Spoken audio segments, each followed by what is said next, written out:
Hey there, WODprep, what's going on? Coach Gary here, and if you're somebody who struggles with pain in the front rack position, whether that be catching cleans or in the push jerk, split jerk position, and you're getting some big pressure or pain in that middle back, we are going to give you three awesome drills that are going to work on some rib mobility and get some more firing in the anterior structure. So we're going to actually change that front rack position and load a little differently in that middle back. But first, if you're somebody who struggles with shoulder performance in your Metcons, whether that be mobility, stability, be sure to check out the link in the video description below. We have a free shoulder warm-up in there for you. If you need help with that front rack, let's get into these drills right now.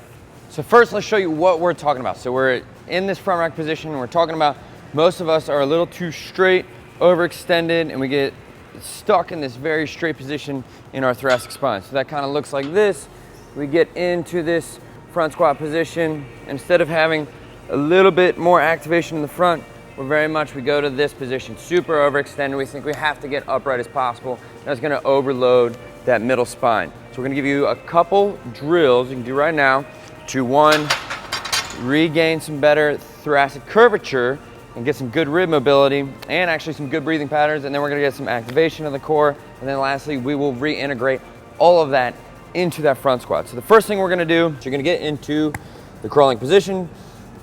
And once we are here, we have our arms stacked over top, our shoulders stacked over top our hands, our hips stacked over top our knees. We're just gonna drop our elbows down. And so what you can see is that many of you that are super straight are gonna go right to this position.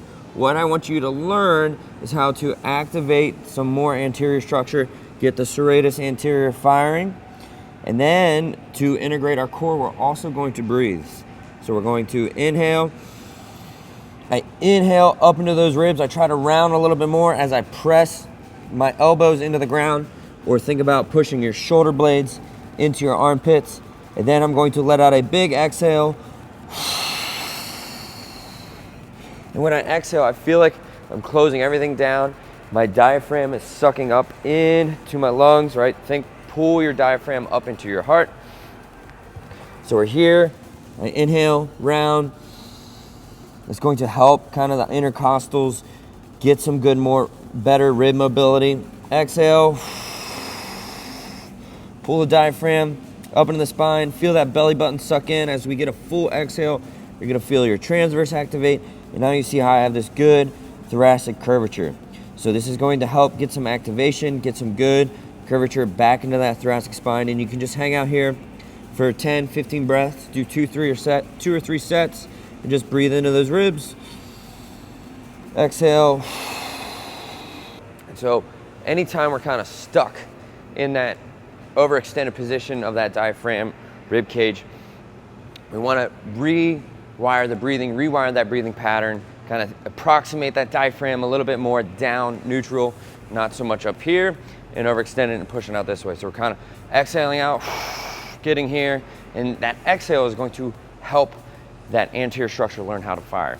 So we get some good rounding in that thoracic spine, we get some good breathing patterns, get us a little bit out of that over-exhalated position, and so we can kind of get a little bit more activation and feel what it's like to get some good rounding in that thoracic spine. And then we're going to just focus on getting a little bit more anterior firing in that core. A lot of us, we pull so much that our rectus spinae are just over dominant. We kind of just walk around in this position all day long, and we need to get out of there. And we need to learn how to maintain a little bit more activation in that core through bigger ranges of motion, bigger challenging positions on that core. So one of my favorites is plank slides, and then we usually progress up to like some ring push away you may have seen us do before.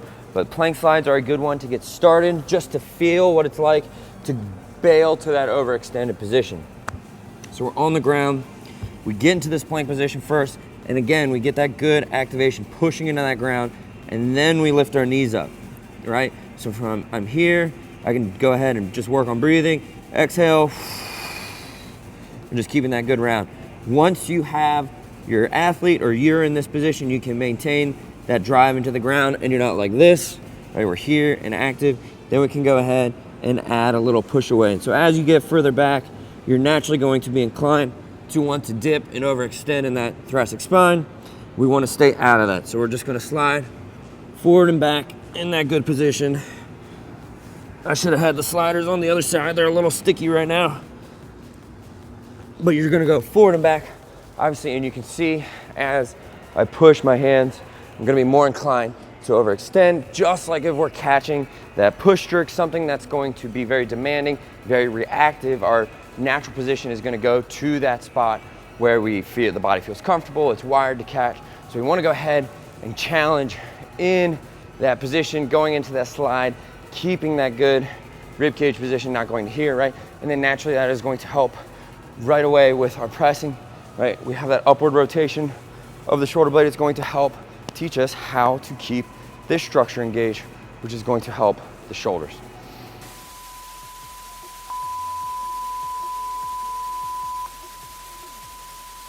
You got some rib mobility, you got some good curvature back into that thoracic spine, right? We got out of that overextended position. We're getting a little bit more firing here. Now we want to reintegrate into that front rack. So we're gonna do what we call the zombie squat. So it's gonna be a no hand squat. And so for the zombie squat, what we're gonna do, get underneath into this front rack, and we're going to squat like this. But before we go down, what I want you to do is we're going to do some breathing. So kind of like we just did with that, the first drill, we're going to inhale, get a little bit more rounding in that thoracic spine. Exhale. As I exhale, pull that diaphragm into position and kind of push my arms away. So now you see I've created a little bit better thoracic curvature and I'm not like this. So exhale, get a little bit more active here, and then go ahead and do your front squats, okay? Trying to maintain a little bit more thoracic curvature and not overextending, okay? So you can come up each time, drill, breathe, work on good positioning. Inhale, pull into those ribs, exhale, push the shoulder blades out, and then now you're learning to maintain this position with a little bit better activation in the core on the front and with that shoulder girdle, okay? So we're going to learn how to keep that thoracic spine in a better position and not getting to this overextended position that likes to jack up our spine, could cause stress fractures, etc. So what I want you to do with the first breathing drill, go ahead, 2-3 sets, 10 to 15 breaths. It should take you about a minute to accumulate that. Get that good thoracic curvature, good breathing mechanics, exhaling all the way out, because most of us are over inhalated anyways. Then go into those plank slides where you learn how to get that core firing in a much more demanding, bigger range of motion, which will translate over to our pressing, our front rack, all you name it. And then lastly, reintegrate your front rack position with those zombie squats. Learn to go down, keep a little bit better thoracic rounding, and don't go to that overextended position where we put a lot of pressure on those facets in that little middle part of the middle back. All right, give those 3 drills a try. The main thing that we're trying to do is get out of this super overextended, overly straight position. So like we're always doing a lot of pulling, right? And a lot of us think we always have to be super, super straight. And then we're front squatting and we think, oh, I have to get upright as possible. So we get super overloaded and very, very extended in that thoracic spine, or even if we're in that front rack position, getting ready to do some type of jerk, we start to get in too straight of a spine and your thoracic spine will start to rest in this overly straight position. And then so we're kind of always pulled back.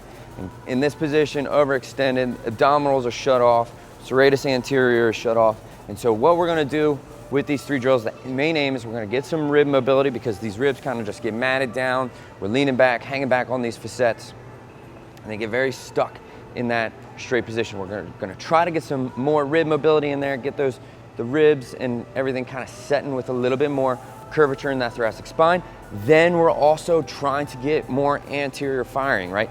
I've always been somebody who, my first default position whenever I was sprinting when I was younger was always to just go ribs up, extend back. So it's always been a little bit something that I have to work on more than other people. So we're gonna work on getting some anterior firing. So when we translate over to our squats, we're a little bit more balanced front and back.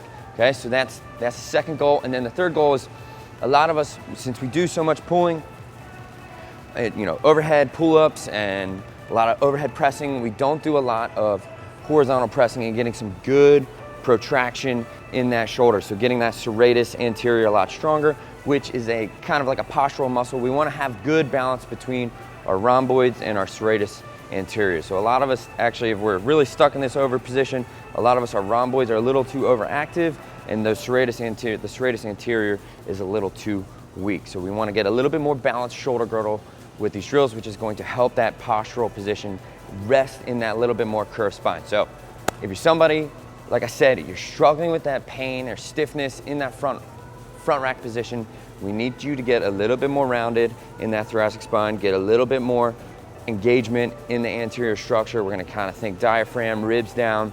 That's gonna help disperse a little bit of that load instead of loading too much in that thoracic spine. So try out those 3 drills. Once you do, give us a thumbs up if you like the video. Let us know what the best drill was. And don't forget, if you're somebody who needs to work on your shoulder performance to help with the front rack or the snatch, be sure to check out the link in the video description below. We have the ultimate shoulder warm-up in there for you. We know you'll love it. Check it out. Till next time, work on that thoracic positioning, and hopefully it'll improve that middle spine.